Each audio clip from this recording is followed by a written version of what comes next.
Okay, so I thought I was done with Superman for this batch. Like I really thought that I'd done all the Superman that I had, but then I got this guy in the mail, this big old box.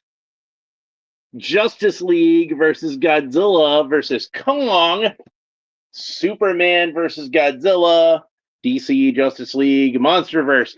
Man, that is a mouthful. So, they've done three of these sets so far, and the first one was Batman versus King Kong, which I don't have the other two sets yet, but I'm probably going to get the Batman versus King Kong set, and because I got Godzilla, I got to have Kong to go up against him, right?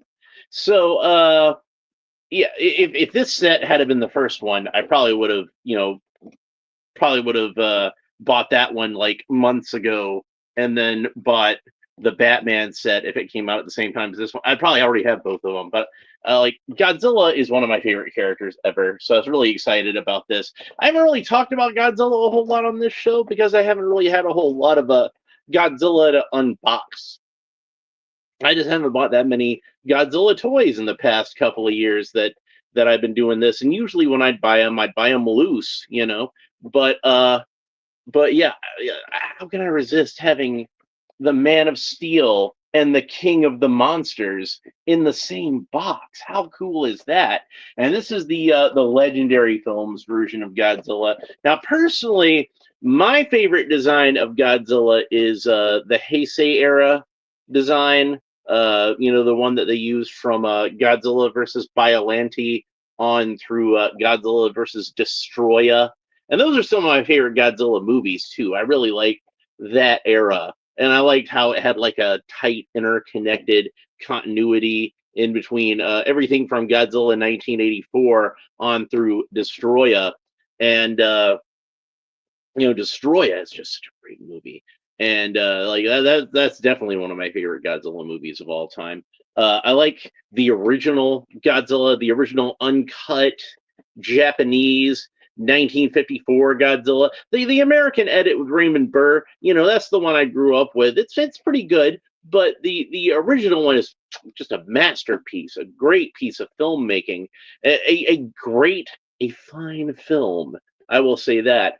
And as good as Godzilla movies are, and as much as I enjoy them, there aren't a whole lot that I can honestly say that is a fine film. That is pure cinema. So, but the 1954 Godzilla is certainly that. I have not seen yet Godzilla minus one, which I hear is excellent. So I need to check that out. And actually, I hadn't seen the newest American Godzilla Kong movie yet either. But anyway, let's go ahead and open this up. So the Superman figure in here, I'm going to have some words about him, but he does use my personal favorite Superman body, so that's cool. Uh, it's just such a big box, but Godzilla is worth it. And man, that is smelly. Oh, it's got that plastic smell. I'm going to get high off of this. All right, so let's got any space in my room for it. There's just so much stuff in here. All right, so it looks like there's blisters that are taped together, but nothing can contain Godzilla. There we go. And I haven't read this comic yet. I probably should, because seeing Godzilla fight Superman is something that I've dreamed of for years. And like they tried to do a Godzilla versus Superman crossover, I think back in the 1990s, and Toho turned them down at the time because they said Superman isn't real.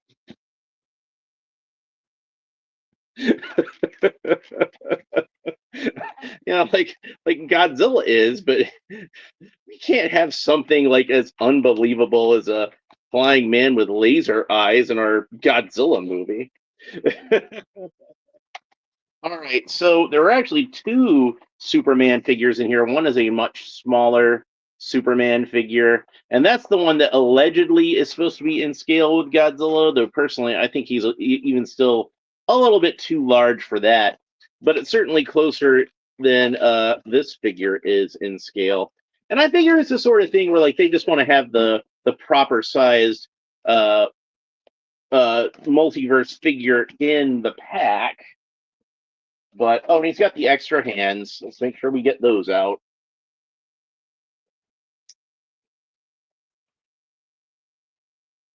And one of them I dropped in the floor. But we've talked about these hands lots of times before, so I'm not gonna feel too bad that like that fell under my couch or my desk or my table or whatever if I can't find it, because it pretty much just looks like this one, but the other way around.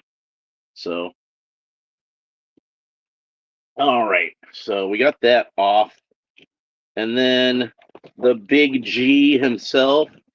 And I do mean big. This figure is immense. And he does have some rubber tabs holding him in the package. He's got one around his ankle there and one around his right wrist, which is embedded in the package. And as you might expect from a Godzilla figure, in the grand tradition of Godzilla figures, this is actually a hollow roto molded Godzilla figure, which, to me, that's the best way to do a Godzilla figure. That's the way they've been doing it in Japan since the 1950s, I think. As long as they've been making Godzilla toys in Japan, they've been making rotocast Godzilla figures, and I kind of wonder if he's in scale with some of those, because I know they do like a lot of different scales. But to me, like, and the paint details great on this guy. He's got a hinged jaw. That's really cool. And lots of nice sculpting to him.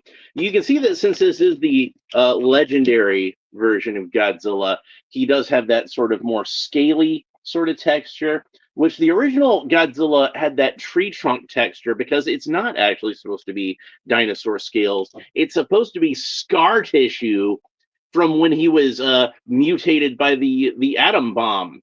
Yeah, so he's actually not supposed to be scaly. That's just they make him scaly in the American versions usually because it's more realistic, whatever that means. So the tail is a separate piece. We got to pop that in there, and that does seem to be a solid rubber tail, which is kind of bendy.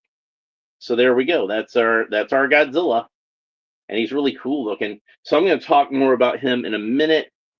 But first, and here we can get a quick look at Superman, and we're definitely going to talk more about him. So, this is another example of Mcfarlane getting just agonizingly close to making a perfect Superman figure, and they dropped the ball. And we're gonna get into all that. Trust me. All right, so let me set Superman aside. So next we have the trading card, which is embedded in the blister, and you can see it got warped from being embedded in the blister. And it's got the same piece of artwork from the back of the box. We didn't really look at that too closely or talk about that too much, so I'm going to let you get a good look at it there. It's got a nice close-up of the big G's face with the Man of Steel right along beside him. And here's what the back of the card looks like. And it reads, Superman versus Godzilla, DC Justice League Monsterverse. The cataclysmic crossover event of the year is here as the DC universe clashes with Legendary's Monsterverse in Justice League versus Godzilla versus Kong versus Bob versus Ted versus Carol versus Alice. So that should be like an epic battle for all time. Where was I? Oh, yeah. Clark Kent is enjoying a night off with a very important dinner planned with his girlfriend, Lois Lane. So obviously this takes place before they were married. When the entire city shudders under the weight of the monstrous Godzilla who emerges from the bay.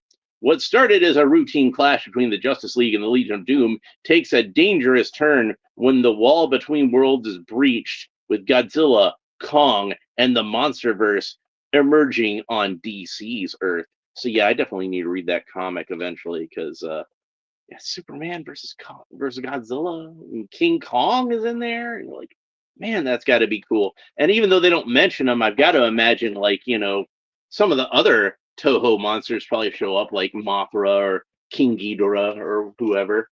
So that's probably pretty awesome. I'm gonna put this back together. All right, and they come with one figure stand, just one figure stand for two figures, but is Godzilla really going to need a figure stand? No, I don't think so.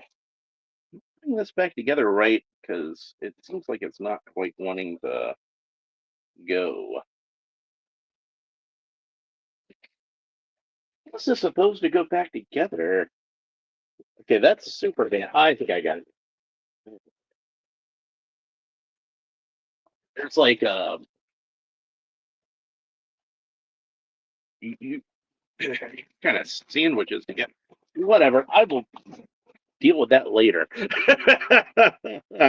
All right, so it's a typical matte black figure stand with a glossy DC logo embossed onto it, as we're used to getting from these DC figures by that. Obviously, this is intended to be the stand for Superman because Godzilla is friggin' ginormous, and I don't think that this figure stand would help him stand anyway, because look at this. It's like pretty much the same size as his foot.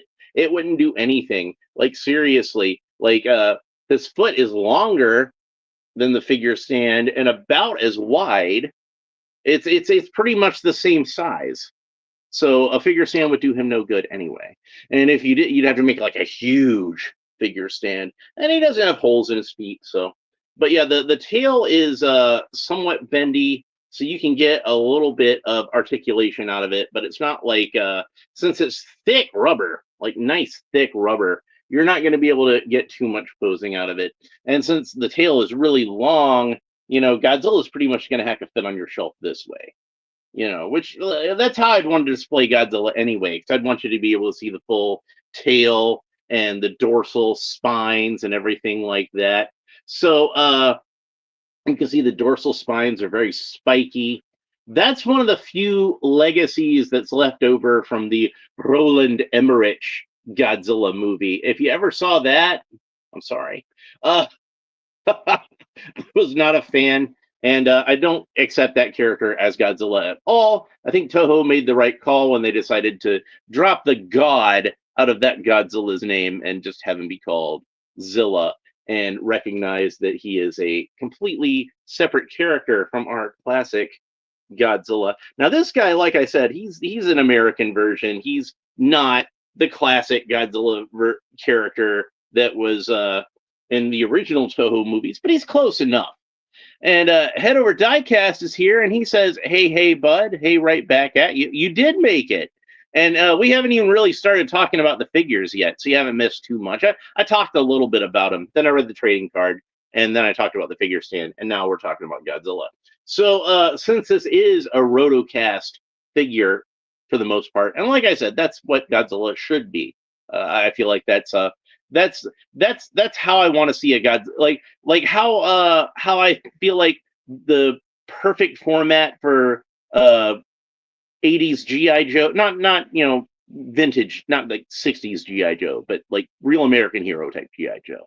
I feel like the perfect format for that is 3 3/4 inch. I do love the classified stuff, but 3 3/4 inch is where it lives. Same with Star Wars. I kind of feel like 3 3/4 inch, that's where it belongs. But for me, Godzilla Rotocast vinyl figures, that's the way to do Godzilla. And that's not to say you can't have like nice figures like the NECA Godzillas, which I really enjoy, or various super articulated Godzilla figures. But he really should just be like a big honking, Rotocast figure like this. That's how I like Godzilla. Head Over Diecast says, awesome. Where did you get that Godzilla? I got him off of the Mcfarlane Toys website. So he should still be available on there. So, and then I still need to get the King Kong set. I'm not sure if I'm going to get Flash versus Titano, because they made Titano into a cyborg, and Titano really shouldn't be a cyborg. He should just be like a giant chimpanzee. And Titano is not a gorilla. That's the other thing. He's not a gorilla.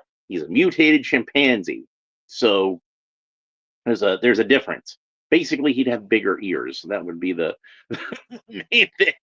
But but yeah, so let's go ahead and talk about Godzilla's articulation a little bit. So the head rotates all the way around, and it just rotates all the way around. It does have like a little bit of up and down movement, but not a lot to speak of. A little bit of left and right movement, but again, not a lot to speak of. I'm pretty sure that's just by accident. That's just a happy accident. Could I put a link in the video after? Maybe. But yeah, it's just the Mcfarlane toy store website. If you look up Mcfarlane toy store, it should be on there, and then it should be like really easy to find. But I'll try to remember to do that.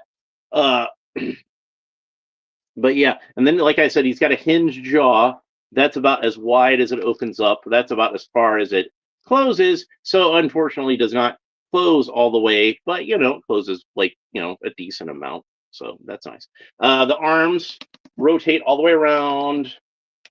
There we go. There's doesn't seem to be any kind of like ball joint to that. It's just a cut joint, and no wrist articulation.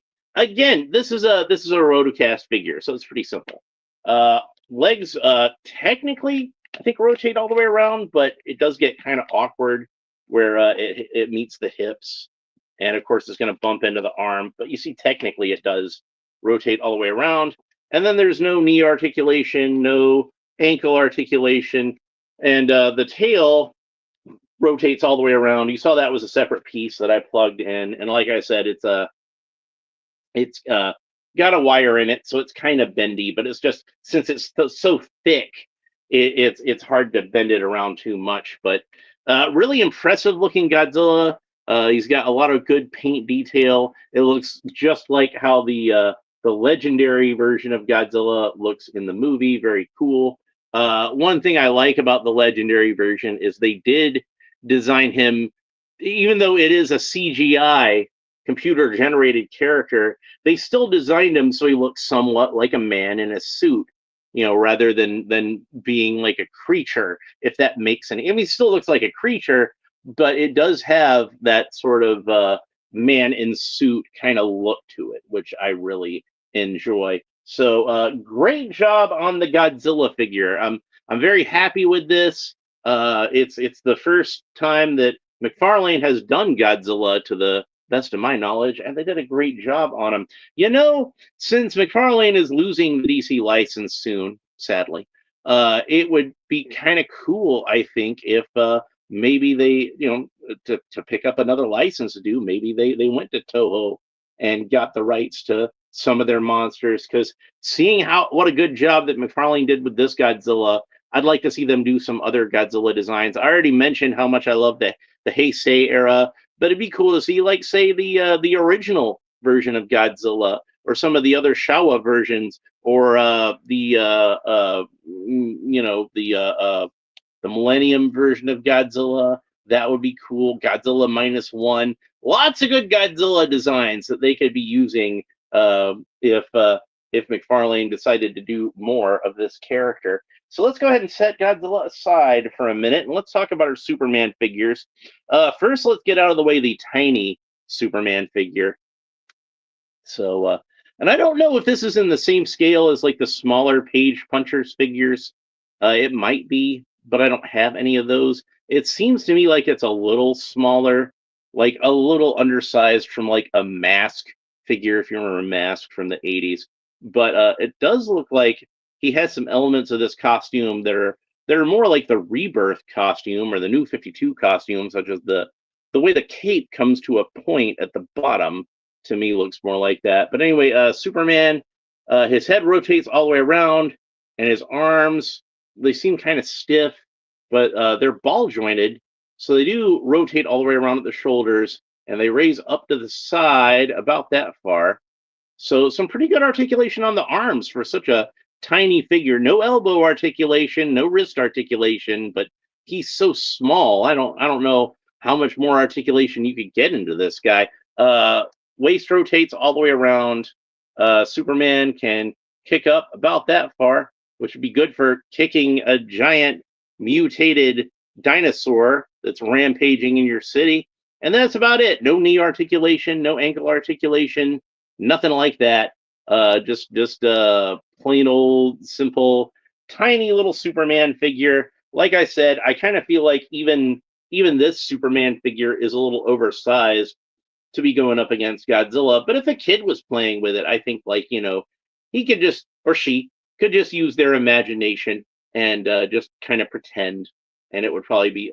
I've dealt with Superman fighting Godzilla before with the Imperial Godzilla figure is not much bigger than this one, and of course the superpowers Superman is about twice the size of this one, and I had them fight each other all the time.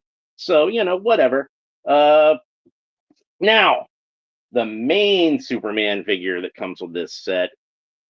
Okay, so let's go ahead and first I'm going to discuss some of the positive aspects of this figure. One, really nice job with the cape. This is probably the best cape that I've seen on a McFarlane Superman figure so far. You can see it like reaches just down to the top of his boots, which is to me the perfect length for a Superman cape. He does have the yellow S on the back for anybody who's a stickler about that, and I know a lot of you are, and I don't blame you. So that's really nice, and it looks really good. The S on his chest, it's that logo perfect S that I really like to see. It does not have the black outline that this guy got stuck with, so that's good. Uh, just looking at this part of the figure, that's a very Alex Ross Superman, which is, kind of what I've been saying I wanted. Like, I love this Kingdom Come Superman. I thought he worked out really well. I want to see like an Alex Ross in the traditional Superman outfit, and so far this is the closest we've gotten.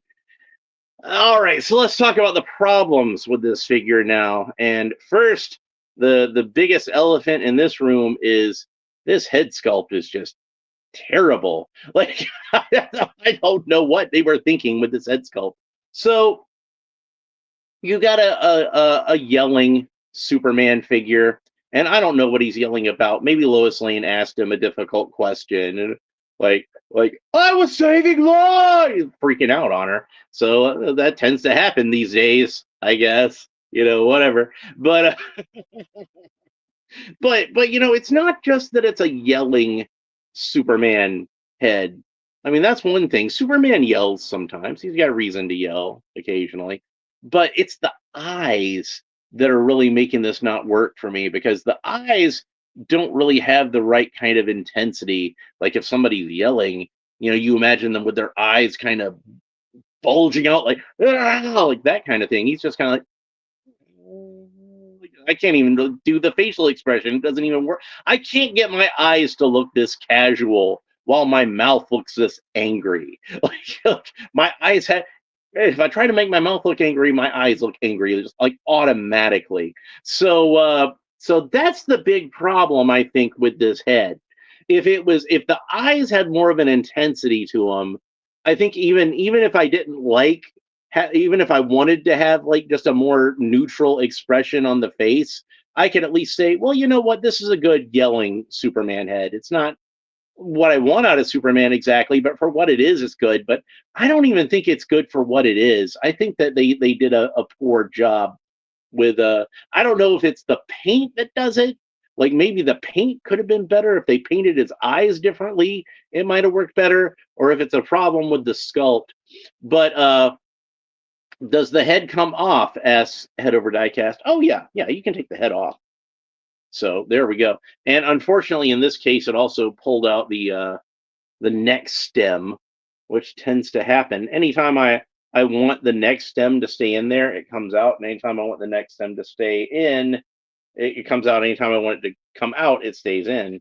So let's see, when I pulled the head off of the Alex Ross Superman, there you go. But we can still place it on top. I just want to see what it looks like. And see, that's a bit more like they should have just reused this head and should have just given us a proper Alex Ross Superman. That looks great. And yeah, Head Over Diecast says much better keep it off. Yeah, if I could find an extra one of the Kingdom Come Superman, if I can get an extra one, that's probably just what I'm gonna do. I'm probably just gonna put the Alex Ross head on there. And like the skin color doesn't match up exactly but at least in this lighting, I think it looks close enough. But you can see it is a little bit different, so that's too bad. But we've got some other heads that we can try on here too. So let's have a look at and see which of those heads might look good on this figure. And unfortunately, the head that I think would have probably actually worked best, and I know I have an extra one around here, is the Action Comics 1000 head, because I think that that skin color matches up pretty well with this one. But let's try some of the other heads that I have around here and see if any of those work pretty well. So we can try the Jose Luis Garcia Lopez head. You see that one again. So there's what that one looks like on there. And of course, these heads are sitting a little lower on there since I don't have the neck peg on there, but at least it gives us the idea of what it looks like. Again, a much better head sculpt than the one that this figure actually came with. And of course, I got a 3D printer, so I could print out whatever head I wanted to put on there. I could do a Henry Cavill, or if David Corn Sweater's your poison, you could do him. I got a Tyler Hoechlin head I could print out and put on here if I wanted to. I'm still waiting on somebody to do George Reeves because I really want a George Reeves Superman, but maybe he's just too old school for some of these kids that do the 3D modeling. I don't know. Man, now I'm having a hard time getting this head back on here. There we go. All right. And then, of course, we have the Christopher Reeve Superman head that I've been keeping on this Earth 2 Superman figure anyway. And I think this one is probably going to be the one that's actually going to work out the best because he's got that little bit of stubble. So even if the skin color doesn't match up exactly, the stubble is going to help to hide it. And oh, that looks awesome. I think that's going to be the head that I'm going to leave on here for now. And of course, I like the Earth 2 Superman head just fine. I like this one a little bit better, and I just kind of wanted a place to put this extra Christopher Reeve head that I had. That's the evil Superman head that came with the regular Superman. But yeah, I think that's going to be at the end of the day, this is going to be the head that I'm going to leave on this figure. So, but for now, let's put the head that came with the figure back on there so that I can go ahead and more properly review this figure. So that's the main problem with this Superman.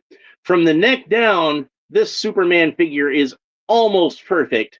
The one problem with this figure from the neck down is that you see they did not paint in his belt loops. Why didn't they paint in his belt loops? That drives me nuts. So I'm going to have to get a toothpick and some red paint and go in there myself and paint in these belt loops because Superman's got to have some belt loops. Bobby Wald asks if there is a George Reeves Superman, and unfortunately, no. There's never been an officially produced George Reeves Superman figure. Apparently, George Reeves' estate refuses to license out his image for anything. So, which is unfortunate. I would love to have a George Reeves action figure. He's one of my favorite actors ever to play Superman. He's in my top three. Him, Henry Cavill, and of course Christopher Reeve, who's my number one favorite and always will be. I've discussed before. Hey, Lone Dragon is here too. Ahoy! Right back at you. Good to see you. But yeah, when I was a little kid, the earliest version of Superman I remember seeing was Super Friends, and then I know I saw the George Reeves TV show at some point in my early childhood, and but it was the Christopher Reeve movie that kind of became my model for what Superman is in my brain. So like there's no way anything can ever beat that as far as being like the definitive version of Superman, because like that's what is my definitive any version of Superman I'm going to measure against Christopher Reeve. Like it doesn't matter, comic book, animation, that's my Superman. That's my model for what the character is. So the closest you could get is being a close second to to Christopher Reeve, which I don't know if I even have a preference between George Reeves and Henry Cavill. I like both of them a lot. I will say that George Reeves is my favorite Clark Kent. So Like that's that. If Christopher Reeve is what Superman is, George Reeves is what Clark Kent is, and that makes sense because we spend a lot more time with George Reeves as Clark than we do with him as Superman. So, and if he's really the main character, Clark Kent is really the main character of that show. You want Clark Kent to be a really cool, really appealing character, and George Reeves nailed that. So that's just my opinion. I do kind of feel like Henry Cavill kind of splits the difference between a Christopher Reeve and a George Reeves type of Superman. He's kind of like right there in the middle. That's why I like Henry Cavill as much as I do. So anyway, I'm gonna have to replace this head, and I'm gonna have to repaint these belt loops. But I think once I do that, I'm gonna make a pretty great Superman figure. So that's the plan with that. And since we're at the end of this episode, that means we're done talking about Superman for a while because, like I said, this was one I wasn't expecting to open up today. So it was a nice little surprise. I got some other stuff from Mcfarlane Toys too. I finally got Clock King, which I'd been meaning to get for a while, and I got a Joker figure. We'll talk more about that next week when the power just blinked. Says Lone Dragon. Damn lightning! Oh, I hate that when it kind of just goes out for like a second, and it's like a fraction of a second, like that. And it's still enough to knock all your electronics off. Your TV goes off, your computer goes off. Oh, I hate that. So, but before we finish up, of course, we have to talk about the articulation on Superman. So let's go and do that. And I know we've been over this figure several times, and if you've been watching it in the past week, you've seen me talk about basically this same figure twice already. But this is your first episode. You probably want to hear this. So anyway, Superman can look up about that far, look down about that far, tilt his head kind of quickly from side to side, rotate the head all the way around. This is the only piece that's new on this figure. So that's now you've seen all the new articulation on this figure. Lone Dragon says it put the TV off just long enough that it cost you a few seconds. Computer stayed on, just TV and lights blinked. Well, there you go. I guess it's not as bad as it could have been then, so that's good. All right. So anyway, Superman rotates all the way around. His arm rotates all the way around his shoulder. He's got that cool Mcfarlane kind of butterfly joint here. And like I said, it's a little bit looser and a little bit easier to work on this figure. I guess the engineering's just good on it, and on this particular body. So Lone Dragon says, how about Boston Superman? Clark Kent. Well, he parks the car in the garage. So he hangs out at Cheers a lot.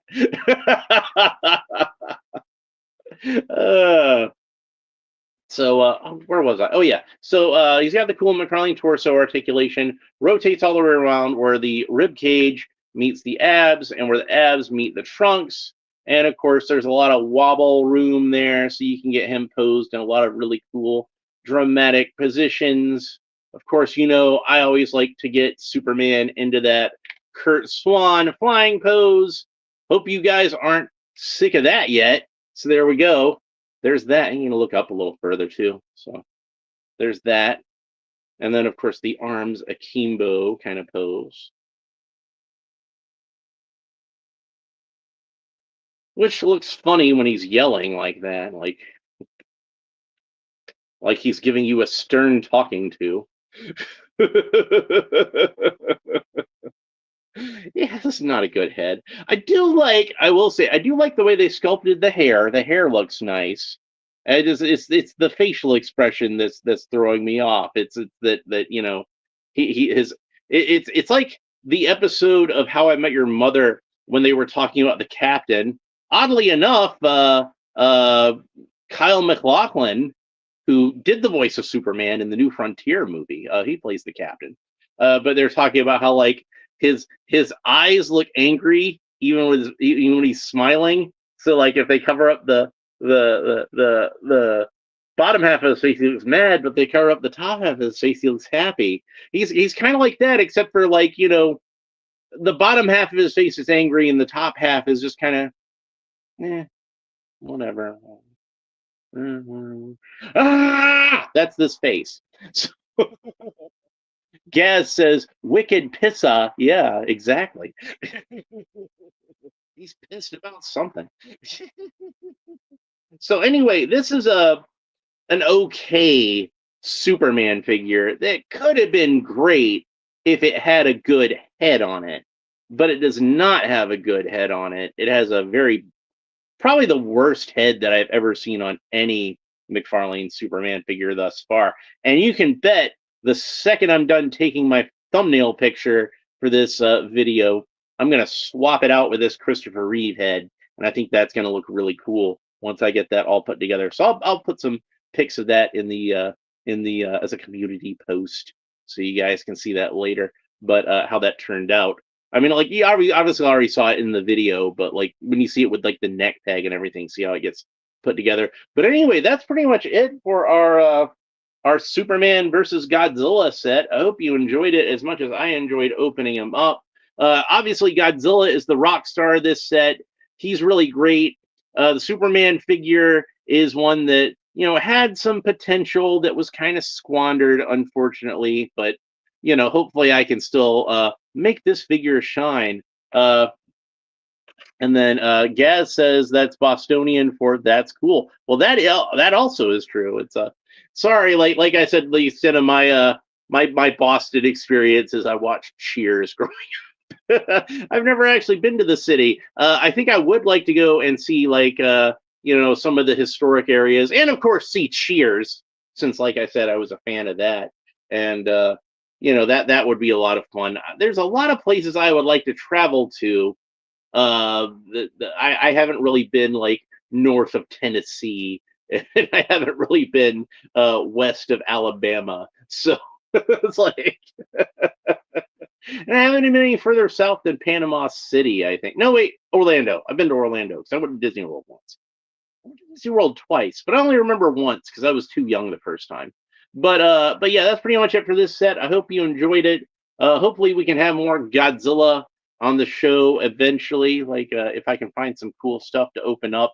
But like I said, like I buy a lot of vinyl figures of Godzilla, and those don't you can't really do unboxings of those. They're not in boxes usually, but this vinyl figure was. So that was nice. Head over Diecast says, I haven't seen that, Bobby. Oh, he's saying to what Bobby said. Bobby asked if have you seen the Godzilla crossover, the Transformers? I have not. I didn't even know there was one. I'm like out of the loop on that completely. So I'll have to check that out. I did really like the last GI Joe Transformers comic that I read, which was like from a few years back. Tom Scioli, I think, did that, and he's like more of like an independent kind of underground comic book artist, usually. But his style I thought worked really well for the GI Joe characters because obviously he was a big fan of Herb Trimpe, and brought a lot of that Herb Trimpe style into it, and like just it being kind of more of like an underground independent kind of style. I thought was pretty cool. I liked that. Bobby Wald says, so is a repaint of Grimlock that he transforms. He's Megatron. Oh, a toy. Well, yeah, that sounds pretty cool. That definitely is something I would like to check out. Like, it would be kind of cool if they did like not like a repaint, but like a proper molded Godzilla. Like, I guess it'd have to be like Beast Wars Megatron, but like actually have like the kind of like that kind of scar tissue texture, like I was talking about. That would be kind of cool. Like I said, this guy doesn't really have the scar tissue texture. They just kind of gave him scales like an alligator or something because like it's more realistic. But it's supposed to be like burnt, scarred flesh. So that's what the original Godzilla had anyway. But I do like this design of Godzilla. I'm not trying to badmouth it. If I didn't like it, I wouldn't have bought the toy. So obviously I like it. It's just like I said, the Heisei design is always going to be my favorite. Bobby Wald says they have it molded so he has the disc in the back. They're illuminated blue. Oh, that's cool. Gaz says I have one on order. Can't resist anything Godzilla. Yeah, well, Can't blame you on that. But that's it for this episode. I hope you enjoyed it. If you did, please make sure that you like and subscribe and all the fun YouTube stuff down below. YouTube likes it when I say like and subscribe, so I tried to say like and subscribe as many times as I can say like and subscribe, because that way more people will like and subscribe, and when they like and subscribe, then YouTube will put this video out there more, and then more people will like and subscribe. So I keep saying like and subscribe. Leave a comment below. I like it when you leave comments, and tell me what your favorite Godzilla is, your favorite version of Godzilla, your favorite Godzilla movie. Even if it's that Roland Emmerich version, I'll forgive you. I don't judge too harshly on these things. I have friends that their favorite version of Superman is David Cornsweet, and their favorite version of Batman is Robert Pattinson. Nobody's perfect. There's people that think I'm crazy because I like the Zack Snyder movies, but I love the Zack Snyder movies. Anyway, Gad says, I agree, Legendary's G is cool, but Toho's G is legendary, of course. So, but yeah, that's pretty much it for this episode. I hope you enjoyed it. I'm going to go try to find some place where I can take a thumbnail picture with this gigantic guy. I don't think he's going to fit on that little shelf that I usually have the Hall of Justice on, so I'm going to have to figure something else out. But thanks for watching. We'll talk to you next time. Bye.